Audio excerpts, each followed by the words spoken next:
Shalom, jumpa lagi dengan saya di Klavos Sukacita. Saya akan membagi bagian kebenaran firman Tuhan bagi semua pemirsa Klavos. Mari kita berdoa. Terima kasih Bapa, kami siap mendengarkan firman-Mu. Roh Kudus, kami rindu penyingkapan firman-Mu bagi setiap kami. Amin. Bacaan firman Tuhan kitab Amsal pada pasalnya yang ke-10, ayatnya yang ke-28 sampai ayatnya yang ke-30. Demikian bunyi firman-Nya. Pengharapan orang benar akan menjadi sukacita, tetapi orang fasik menjadi sia-sia. Jalan Tuhan adalah pelindung bagi orang yang tulus, tapi kebinasaan bagi orang yang berbuat jahat. Orang benar tidak terombang-ambing untuk selama-lamanya, tetapi orang fasik tidak akan mendiami negeri. Demikian jauh pembacaan firman Tuhan. Pemirsa Klavos yang diberkati oleh Tuhan, hidup menjadi orang benar adalah kehidupan yang diinginkan Tuhan bagi setiap kita. Mengapa Tuhan menginginkan kita hidup sebagai orang benar? Karena Dia datang, Yesus Kristus datang ke dunia untuk membawa kebenaran. Dan Dia adalah kebenaran itu sendiri.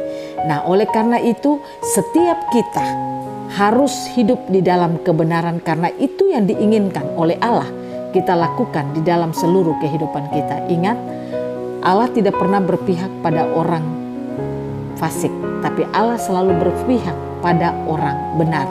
Orang benar, orang yang diberkati Tuhan. Tapi orang fasik, orang yang tidak diberkati oleh Tuhan. Firman-Nya berkata, pengharapan orang benar akan menjadi sukacita, tapi pengharapan orang fasik menjadi sia-sia. Itu berarti kalau saudara dan saya hidup sebagai orang benar, maka apa yang kita harapkan dalam hidup kita, itu semua akan diberkati oleh Tuhan. Itu semua akan dikabulkan oleh Tuhan. Tapi kalau kita tidak hidup sebagai orang benar, maka apa yang kita harapkan itu tidak akan menjadi kenyataan dalam hidup kita. Contoh, saudara ingin rumah tangga saudara diberkati, saudara ingin pekerjaanmu diberkati, engkau ingin pelayananmu diberkati, semua itu akan Tuhan nyatakan bagi kita kalau kita hidup sebagai orang benar. Bagaimana kita hidup sebagai orang benar? Yaitu dengan cara kita mengambil kebenaran itu, masukkan ke dalam hidup kita, dan kita hidup di dalam kebenaran itu. Itu namanya kehidupan yang kita ambil untuk menjadikan hidup saudara dan saya bisa hidup sebagai orang benar. Dan ingat, Yesus Kristus itu adalah kebenaran itu sendiri. Dia tidak datang membawa saja kebenaran, tapi Dia adalah kebenaran itu sendiri. Maka setiap kita yang hari-hari ini merayakan Natal, marilah kita mengambil kebenaran itu menjadi kehidupan kita yang membawa kita untuk terus hidup di dalam kebenaran. Yang ayatnya yang ke-29 berkata, jalan Tuhan adalah pelindung bagi orang yang tulus, tetapi kebinasaan bagi orang yang berbuat jahat. Artinya Tuhan akan selalu membuka jalan-jalannya bagi orang yang hidupnya, hatinya benar untuk Tuhan. Tetapi orang yang tidak memiliki hati yang benar di hadapan Tuhan, maka dia akan memiliki kebinasaan. Perlindungan Tuhan tidak akan ada di dalam hidupnya.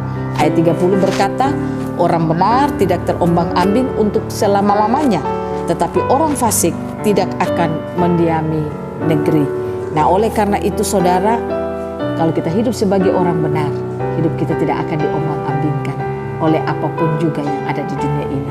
Tapi kalau kita hidup sebagai orang fasik, maka pasti hidup kita akan mengalami terombang-ambing. Kita tidak akan pernah mengalami kehidupan yang baik di dalam perjalanan hidup kita. Oleh karena itu, pemirsa Klavos yang diberkati Tuhan, mari kita hidup menjadi orang benar. Bagaimana caranya supaya saudara dan saya bisa hidup menjadi orang benar? Pastikan kebenaran itu adalah hidupmu. Pastikan kebenaran itu adalah gaya hidup saudara. Dengan memastikan kebenaran itu menjadi hidup saudara, maka saudara akan mampu hidup dalam kebenaran. Yang kedua, biarkanlah kebenaran itu menuntun perjalanan hidup saudara. Biarkanlah kebenaran itu yang akan menerangi perjalanan hidup saudara, dan saudara hidup di dalamnya. Saya percaya ketika itu kita ambil dalam hidup kita, maka kita akan mampu hidup menjadi orang benar.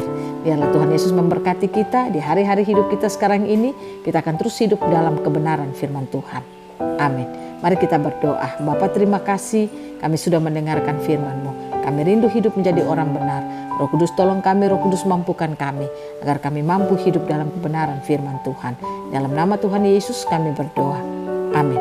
Shalom. Tuhan berkati kita semua.